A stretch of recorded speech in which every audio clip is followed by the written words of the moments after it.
favorite instructor, Instructor Shelton. Today, I am happy to say that I have the wonderful and great, fantabulous Leiba on the show today. So she's going to share some tips and tricks with us. She's going to help us learn how to engage our students. But first, introduce yourself for us, Liz. Sure, my name is Liz, Elizabeth Leiba, and I am an instructional designer. I've been an instructional designer for a small career college for about 6 years. Before that, I was an on-time, well, I was on time, but I was an online instructor. I also taught face-to-face over the course of about a decade.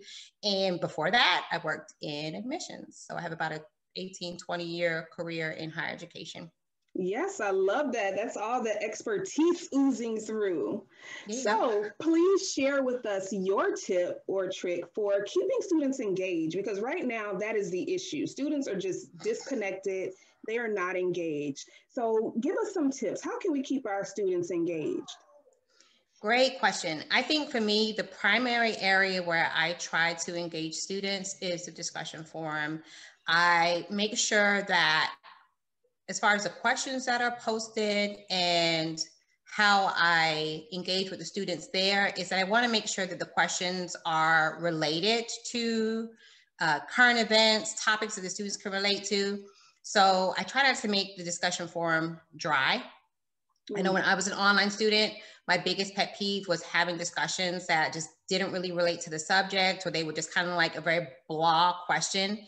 So if I have an opportunity to develop the discussion question, or if I didn't develop the discussion question personally, I'm facilitating a course, I'll throw in examples from what's happening in the news or things that the students might encounter, something from social media. I'll incorporate memes, anything to keep it a little bit more lively so it replicates what you probably do in the classroom. In the classroom, we have the discussion, but then we might say, hey, did you see what was in the news this week? Or the students will throw out things, well, I heard about this or this happened. So it's difficult to do that asynchronously. So in order to make it organic, my big trick or my strategy is always to throw in something that's happening currently to liven up what's happening in terms of the discussion. So I always try to make the discussion something that the student can grab onto and feel is current and feels it applies to them, so that it doesn't just feel like a dry, oh, I agree, oh yeah, good job. And then it just gets, it's just like, it doesn't feel like it's something that is beneficial. It kind of just feels like something to do as, okay, I have to do discussion, rather than something that I think when we're all on Facebook, I always compare it to social media. So if we're on Facebook or on LinkedIn or anywhere where they have forums, typically the forums that get the most engagement are something that's happening right now, or something controversial, or something that is around something that everyone is like, why is that happening? Or what's going on with that? So I try to make my discussion forums mimic that, replicate that. Current. Okay, you know what? And that is definitely a tip I can take, because I try to keep it so close to the content that it can get a bit dull, and it can get a bit like, and then sometimes you do get discussion posts, you know, the regular discussion posts where it's like, I agree. Thank you so much. And then it's kind of like, it dries out. So I am absolutely going to start throwing in that tip, because when you do, I can see how that can engage the students. When you talk about something that's relevant, something that's new, something that's current, and you relate that to the lesson, that really does tie in and helps to keep them engaged in the lesson. Now, what do you do if you have someone that's so engaged that they are offensive?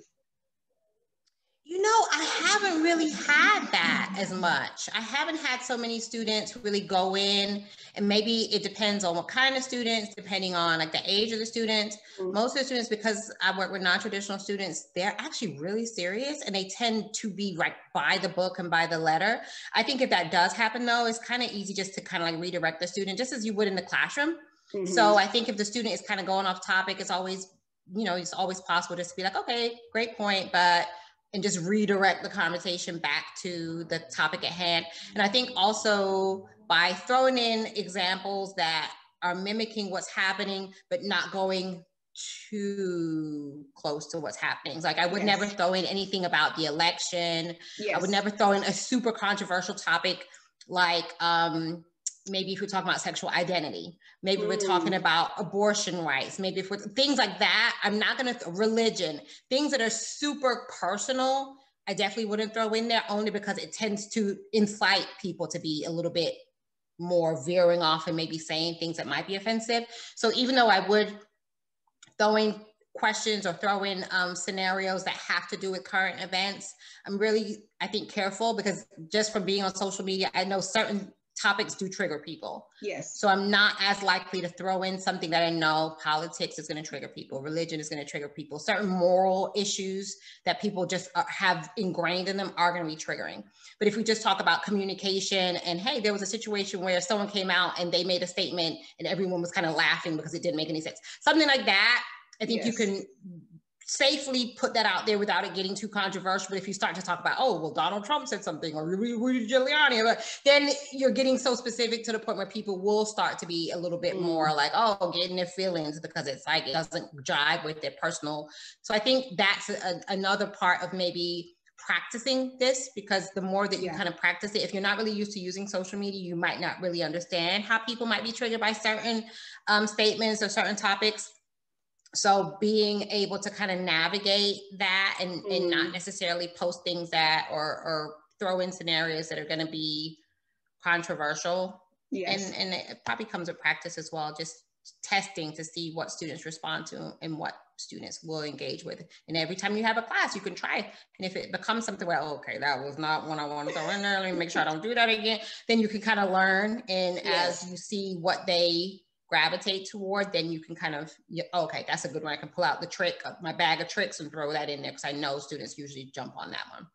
I absolutely love that. Thank you so much for hanging with me on my little mini pod. You know, I try to get in and out. There you go. Love it.